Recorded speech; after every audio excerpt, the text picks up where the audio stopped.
We've seen a lot of information regarding the Surge recently, much of which is from trailers and some stream footage, but no one has really taken the time to dissect the game and make direct comparisons of each mechanic. Having played the preview build rather recently, we decided to take a look at things a step further and really show people how it actually feels to play the Surge. We hope to impart a better understanding of what you're actually getting with the game and hope to make players make more informed decisions about their purchase. Please keep in mind some of this is subject to change before launch, but much of what you see should remain the same.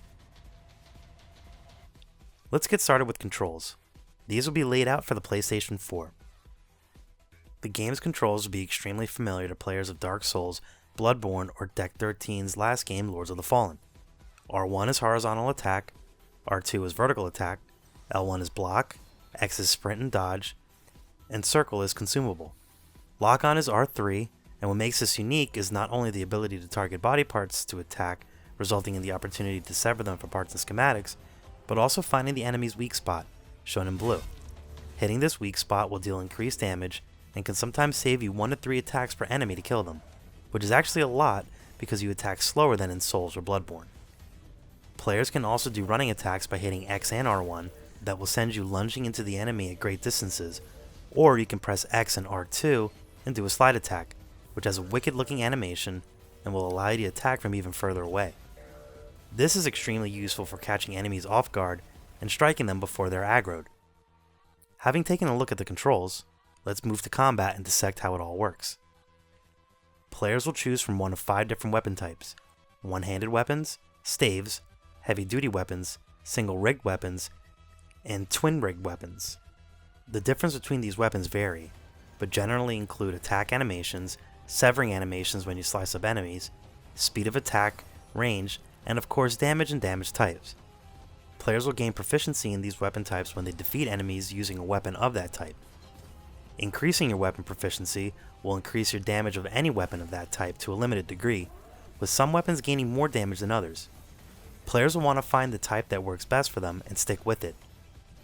We were partial to the single-rigged weapons as they dealt a good deal of damage with an average attack speed. Just like Bloodborne, this game favors offense. Not only can you stun lock enemies, but hitting their weak spots and then holding square to execute a fatality-like animation is rather easy to do before they even attack when fighting average opponents.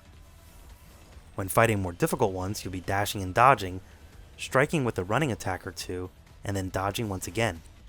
Hitting your enemies often is vital because you will build energy, which will allow you to heal, again similar to Bloodborne's regain mechanic, but with some slight differences. Overall, it's a risk-reward system that tends to keep combat a bit more interesting than Lords of the Fallen and makes for some great action on occasions. As mentioned above, there are 5 types of weapons in the Surge, and they can be obtained by severing the limbs of enemies wielding these weapons. Once received, players can upgrade them at any crafting station, otherwise known as gear assembly, thus improving their damage. In order to do this, players will need to acquire materials from severing the limbs of enemies wielding similar weapons, and by acquiring tech scrap. The higher the tier of upgrade, the more is required. Players can also obtain schematics from severing parts of enemies, and these can then be forged at any gear assembly and used by the player. Again, these require materials and tech scrap. Armor plays an important role in not only protecting the player from damage, but also increasing the damage a player deals and providing other bonuses. Players will have to pick and choose the pieces they wish to best fit their playstyle. Some armor will increase your attack speed, so players preferring faster attacks will choose these pieces, while others will choose pieces that reduce stamina consumption. This will all add an extremely fun element to the game that the Souls series is missing, and on top of that, there are bonuses for wearing pieces of the same set, so you really have to min-max to figure out what is the best setup for you. Players level up by acquiring tech scrap from defeating enemies, and then spending that scrap at the medbay. Unlike Lords of the Fallen or Dark Souls, you do not get more stats for spending your tech scrap here, but instead get more core power. Core power works a bit similar to the way chips worked in Nier Automata. The more core power you have, the more implants you can slot, or more powerful implants. Additionally, each piece of armor you wear increases your core power consumption, so you'll need to make some hard choices about which implants to use and how badly you need that armor piece. There are a max of 8 implant slots that unlock as you hit certain core power thresholds, so you can't just stack implants until the cows come home.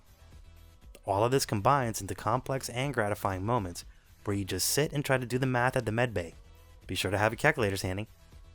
Like Lords of the Fallen, players can deposit their tech scrap at the medbay, preventing you from dropping it if killed, at the expense of the multiplier you gain by keeping it on your person. You will have to decide if it is worth the risk or not, and whether you wish to respawn the map's enemies, since using the medbay will cause them to reappear. There's also a timer that begins when you respawn, forcing you to find your dropped tech scrap quickly before it's gone forever. While the initial duration is rather short, something like 2 minutes, every enemy you kill along the way increases the time left by about 20 seconds, so you should have time to make it back even if you have to fight your way to get there. One of the most brilliant things about Lords of the Fallen was the way they used their entire map many times over to make a larger game out of a smaller space. This is something I can already see from the short time I've spent with the preview build of the Surge.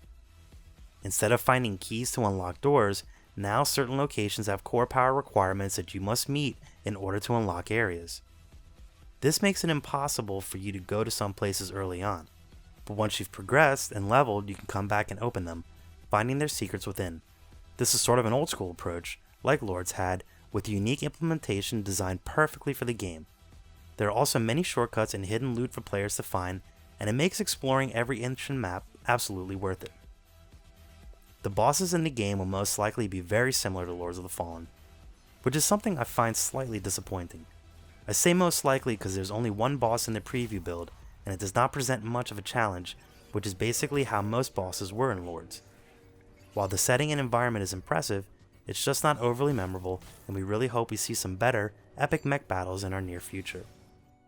One of the biggest issues plaguing Lords of the Fallen at launch was the numerous bugs and crashes that cast a gray cloud over the launch of the game. While we didn't experience any of these while playing, it was clear there were many players who did. We would imagine most of these players would be a bit apprehensive at pre-ordering the Surge based on that experience alone. We did experience a handful of issues with the preview build of the Surge, but once it got going, it was for the most part a pretty seamless experience.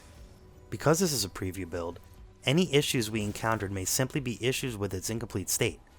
But if you're at all worried or had problems, just stay tuned as we'll have an early release copy and will communicate any issues. Performance-wise, we had almost no issues while playing the game itself. We experienced some weird screen tearing for about 30 seconds of the 4 hours or so we played, but never had a crash or any other strange bug. The game is absolutely gorgeous, and just like Lords of the Fallen, raises the bar for graphical standards in an action RPG.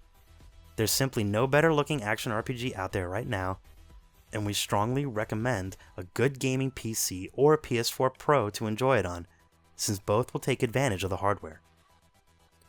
In our hands-on time with the build, we found that the game started off slow, but got more and more fun the more we played, to the point that we actually stopped and acknowledged how fun it was.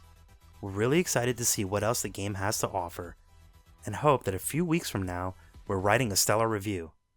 The jury is still out with the Surge, but Deck 13 is heading in the right direction, and if they don't hit a home run with this game, you better keep your eyes open for the next one, because we can almost guarantee it will be. Thanks for watching. If you like what you saw, give the video a like, and be sure to subscribe to our channel to find out when we release more content.